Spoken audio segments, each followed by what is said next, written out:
Le damos la bienvenida hasta ahora al doctor Jero de Cuba García, experto en política de salud pública, ex viceministro de Prestaciones y Aseguramiento de Salud del MINSA. Qué gusto saludarlo, doctor Jero de Cuba, muy amable como siempre. Buenos días y un saludo a través suyo a todos los peruanos. Revisaba con atención uno de sus artículos en el portal El Montonero, donde usted colabora de manera permanente, y detallaba que el 26 de febrero del presente año, a través de una resolución ministerial, se aprobó el documento técnico de evaluación y fortalecimiento de las funciones esenciales de la salud pública renovadas en el Perú 2026-2030. Me gustaría un poco que nos brinde los alcances de esto, si tiene algunos vacíos, si hay algunas observaciones, por favor. Eh, Hay que señalar que en el mundo entero, ya antes de la pandemia, existía una enorme corriente de opinión respecto a todas aquellas reformas que se dieron en el mundo entero después de los años 90. Eh, Como todos sabemos, hubo un cambio de paradigma después de la caída del muro de Berlín y se hicieron una serie de reformas estructurales, se rediseñó el rol del Estado en los países y esto trajo a que se vean qué funciones deberían desarrollar eh, los estados, otras funciones que debería realizar el sector privado, etcétera. Y eso generó eh, que algunas funciones que había, que inherentemente pertenecían a la salud, sean luego pasadas inadvertidas o se hayan sido soslayadas, que no se tomaran en cuenta. Y en el mundo entero este debate caló mucho a partir del año 2014 hasta el año 2018, eh, y en que la Organización Mundial de la Salud señaló que había que redefinir las funciones esenciales de salud pública y las obligaciones que tiene el Estado para poder implementar estas funciones. Y es así que luego de 4 años de debate se emitió un documento que son las nuevas funciones o las funciones esenciales de salud pública renovadas, así le señaló la Organización Mundial de la Salud. Esto en el año 2020 empezó la implementación en el Perú, estas nuevas funciones, pero vino la pandemia, todo esto quedó stand-by, como se dice. Al contrario, el año 2020 se profundizó el tema del abandono del primer nivel de atención, de lo que es la promoción y la prevención de las enfermedades, a tal punto que casi se cerraron los establecimientos de salud del primer nivel de atención. Pero esto iba en, también fortalecido porque en los años 2013 al 2016 en el Perú se vivió un proceso de reforma de salud que también había fortalecido la mirada de los años 90 en la salud, y de esa manera también se abandonó la atención primaria, el primer nivel de atención. Pero esto también se complicó porque durante el proceso de descentralización que tuvo el Perú, eh, ¿no? En el año 2001 al 2006, que fue un proceso de prácticamente transferencia de funciones a los gobiernos regionales, y luego que esto continuó hasta el año 2006 con el proceso de reforma, lo que hizo fue otra vez abandonar el primer nivel de atención, abandonar la promoción de la salud, abandonar la detención precoz de las enfermedades. Todo esto hasta el año 2020, en que el Perú recibe el documento de la Organización Mundial de la Salud y empieza a tratar de aterrizar estos principios generales, estas funciones, a la realidad nacional del Perú, para que vuelque la condición, es decir, no enfocarse tanto como Estado en la parte curativa, en la parte de rehabilitación, sino darle mayor énfasis a la parte preventivo-promocional, dar mayor énfasis a la parte de atención primaria, de salud, intervenciones sobre determinantes sociales y todo esto. Este proceso que empezó el año 2020, el Perú quedó paralizado un tiempo por el tema de la pandemia, el 2023 se retoma parcialmente al final, el 2024 se da el mayor énfasis, se hace incluso seminarios para poder hacer una hoja de ruta, y este es el proceso que concluyó en esta resolución ministerial que usted ha señalado que se dio a fines de febrero del año 2026. Es decir, 6 años para aterrizar una política pública recomendada por la Organización Mundial de la Salud en el Perú. Es un periodo, digamos, muy largo. Esta es mi primera crítica. Un periodo muy largo, ¿sí? ¿Se han cumplido lo que de una u otra manera recomienda la organización? El problema es que de estos 200, durante estos 6 años se han hecho estudios, ¿ya?, para ver, hacer una evaluación, cuál es la situación real del país, y cómo estos principios, o estas funciones que da la Organización Mundial de la Salud calzan con el Perú. Y de eso se han tenido que priorizar, se han priorizado solamente 41 funciones que tienen que realizarse en el país, 41 ítems, digamos, porque se aplican las 11 funciones en los 41 ítems que ha determinado el Perú para este tipo. Y dejando más de 100, casi 200 fuera. ¿Por qué? Porque la verdad es que es muy complejo hay una enorme brecha en el Perú para poder implementar para todo. Esto es un primer tema, entonces sería este proceso casi de embudo, ¿no? Entraron a todo lo que el Perú necesita arriba y ya salió abajo solamente un número de funciones que realmente se pueden implementar. El segundo es el proceso de selección que se ha tenido para esto. En general se ha priorizado aquellos que son más factibles, son más rápidos de hacer y que requieren, que es más fácil de realizar. Eso es un primer tema.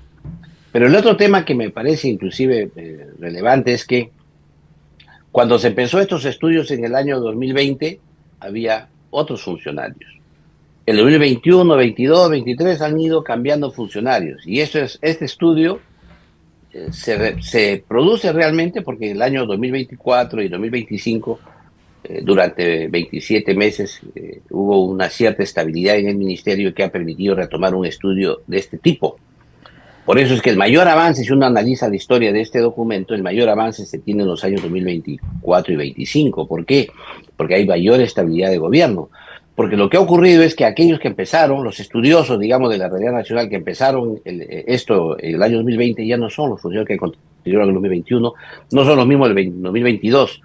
Por otro lado, también la realidad que se estudió en ese momento ya no corresponde a la realidad de hoy. Es una radiografía del pasado, no la radiografía del presente. Y aquí es una segunda crítica que hago al documento, es en el sentido siguiente. Las políticas públicas tienen que ser ágiles. Se tienen que hacer hoy, con los datos de hoy, con la gente de hoy, para poder implementar. Pero si esto toma tantos años, 6 años para implementar, ya lo que vamos a hacer ya no corresponde a la realidad. Eso ya fue el pasado. Hoy día la realidad ha cambiado mucho. La tecnología, la ciencia hace que todo cambie tan rápido que estos cambios normativos deberían ser ágiles.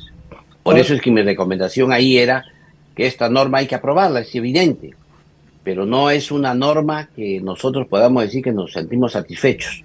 Es una norma que hay que aprobarla, hay que contrastarla con la realidad, hay que corregirla y volver a aprobar y volver a corregir, y esto debe ser permanente, porque esto debe ser un tema ágil, incorporando más áreas para poder mejorar la situación de salud del país. Ahora, doctor, en este lapso 6 años para aprobar este documento y con los cambios permanentes en el sector, ¿no estaba ajeno a algunos sesgos de carácter ideológico, algunos sesgos de carácter político? Curiosamente, y esto es quizá un buen dato, ha habido sí en este tema como una especie de política de Estado que han continuado los diversos ministros y los diversos funcionarios, porque también intervino detrás la Organización Panamericana de la Salud, que fue como una especie de guía, digamos, detrás de todo esto. De tal manera que lo que se han ido es continuando los estudios. Quizás lo que ha cambiado son matices, que no han alterado la generalidad del documento. Pero el problema más grave, el más difícil, ha sido la selección. En el proceso de cuando se ha puesto todo en un embudo, como señalé yo, y qué seleccionamos. Esa es la parte más compleja. Pero ya eso estaba el proceso y ahí se ha avanzado hasta ahora. Ahora, lo que sí yo creo que ya el documento está, pero como dicen los peruanos, el papel aguanta todo.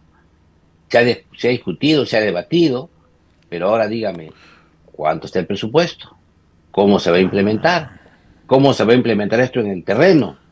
¿Cómo se va a cruzar esto con la política multisectorial de salud que se viene implementando en el país? Ya, eso sí es una tarea que corre a las actuales autoridades del ministerio y probablemente a las siguientes, porque esto es un proceso que, según la Organización Panamericana de la Salud y tal como está aprobado en el plan, va a tener una evaluación hasta 10 años. Es decir, es un proceso de largo plazo. Y aquí tenemos, en el Perú en salud, tenemos varios procesos que son a largo plazo. El primero de ellos es que marchamos hacia un sistema unificado de salud, no un sistema único, no un sistema estatal, no un sistema privado, un sistema mixto, unificado, que trabajan unificadamente hacia el futuro. Eso toma tiempo. El segundo proceso es la redes integradas de salud, que es un modelo nuevo de gestión de organización sanitaria que también se implementa en el largo plazo, que porque va unido a dos componentes esenciales, que es la digitalización de la salud con la interoperabilidad de la historia clínica y también el modelo de cuidado integral de la salud. Y esto va también en el largo plazo. Y tercero, son las funciones del Ministerio de Salud Pública que aprueba este plan, que debería ser un plan de largo plazo, que deberían ir no solamente trabajar en estas priorizadas, sino ir reevaluando progresivamente para poder llegar en 10 años que se haga una evaluación, como señala la OPS, ya con resultados concretos.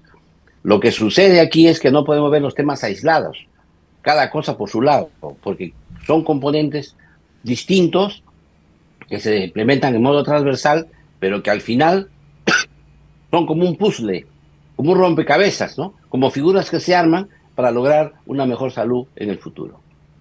Ahora, doctor, el tema presupuestal ya se vería en el siguiente presupuesto. Muchas de las cosas que se han aprobado ya están ya ejecutándose. Esa ¿Ya? es otra cosa. Se ha ido consensuando y se han ido ejecutando. O sea, no es que vamos a empezar de cero. Sin embargo, creo que este instrumento aprobado, con todas las deficiencias que tiene, con todas las falencias que hemos señalado, es un avance, ¿no? Que debía ser revisado exactamente para corregir eso, está bien, pero es un avance. Ese avance nos va a permitir también mejorar el presupuesto para el año 2027, porque se ha aprobado ahora en febrero, hay tiempo para hacer el presupuesto para el año 2027. Pero ya muchos de los aspectos de eso ya están en el presupuesto público del Ministerio de Salud. Ahora, el otro aspecto, doctor, yendo también a este tema de evaluación y fortalecimiento de las funciones esenciales, ¿no? Esto significa que va a haber siempre un monitoreo constante, una evaluación permanente. ¿Y cómo se realiza esto? Claro, Que también es el otro tema, ¿no? lo primero es que el Perú, todos los funcionarios del Ministerio de Salud y de los gobiernos regionales y de todos los otros sectores, tanto eh, Fuerzas Armadas, policiales, salud y todos ellos, que son miembros del Consejo Nacional de Salud, tienen que compenetrarse con este texto. Con las críticas que le hagan, es natural que hagan las críticas correspondientes. Pero de ahí hay consenso de implementación. Esto va a permitir que el MINSA, como órgano rector, va a tener que hacer una evaluación permanente a los otros sectores y también hacia el interior una autoevaluación. Y todo esto se hace con el acompañamiento de la Organización Panamericana de la Salud. Ahora, también, como es natural, en la Organización Panamericana de la Salud hay cambios, en la OMS hay cambios, estos cambios geopolíticos importantes, el rol de Estados Unidos, etcétera, el rol de otras potencias ha hecho que haya también cierta inestabilidad en la Organización Mundial de la Salud y también en la Organización Panamericana de la Salud. Por eso es que hay que pensar en consolidar bien el, el equipo interno del Perú para que al margen de los vaivenes que puede haber internacionales, se pueda continuar este proceso que es indispensable, porque cambia la lógica de la salud pública en el país. Es decir, tenemos que pasar a trabajar más lo que siempre hemos comentado en este programa, es más en las intervenciones de salud pública, más en la gestión de los determinantes sociales de la salud, más en la detección de las enfermedades y, como es natural, en elevar enormemente la cultura sanitaria del país. Pero todo esto es un ciclo de políticas, como lo señala el documento. No solamente es un tema de decir yo lo planteo, sino cómo hacemos la política, qué actores participan, cómo evaluamos la política y cómo retroalimentamos para ir mejorando en un ciclo permanente para mejorar la salud en el país. Ahora, mucho depende también ya de la propia gestión, doctor. Bueno, aquí los hombres son claves. Hay que ser reales, porque estos son actividades humanas. La política la hacen los humanos, no las máquinas. Entonces es obvio que este tema es relevante para este proceso electoral. O sea, es muy relevante, porque también ahora el 12 de abril, cuando elija la gente, y luego la segunda vuelta, estamos eligiendo también a seres humanos que van a implementar toda esta clase de políticas. Por eso es muy importante, y en esto quiero ser enfático, y usted lo ha dicho claramente, son los seres humanos, son los que vamos a elegir, los que van a tener que llevar a cabo estos procesos. Lo grave de todo esto, ¿no?, es que haya gente que no lo haga por desconocimiento, gente ignorante que no conoce el tema y lo haga. Entonces, obviamente, eso no va a salir bien. Claro. Tendría que rodearse de gente muy conocedora del tema para poder hacerlo, porque si no, no lo va a hacer bien. Pero el segundo aspecto es que no lo hagan por intereses creados, porque les conviene que queden las cosas como está, les conviene la forma en cómo se maneja la salud en el país. Entonces, eso es todavía más grave. Por eso es importantísimo escuchar a los candidatos, escuchar sus planteamientos, pero sobre todo ver su hoja de vida, porque finalmente quizá las ideas puede uno jalarlas, pero la hoja de vida es importante. Si se ha dedicado a la salud, a las actividades sanitarias durante toda su vida, ha contribuido con el país en algo, bueno, pues avancemos en eso. Pero a veces, también solamente escuchamos las promesas. Y en el Perú, como dice el dicho, las palabras se las lleva el viento. Muy bien, doctor Gebre Cuba. Yo le agradezco, como siempre, la amabilidad de compartir estos minutos en temas de suma importancia como es la salud pública. Le agradezco la gentileza. Ha sido un gusto conversar con usted.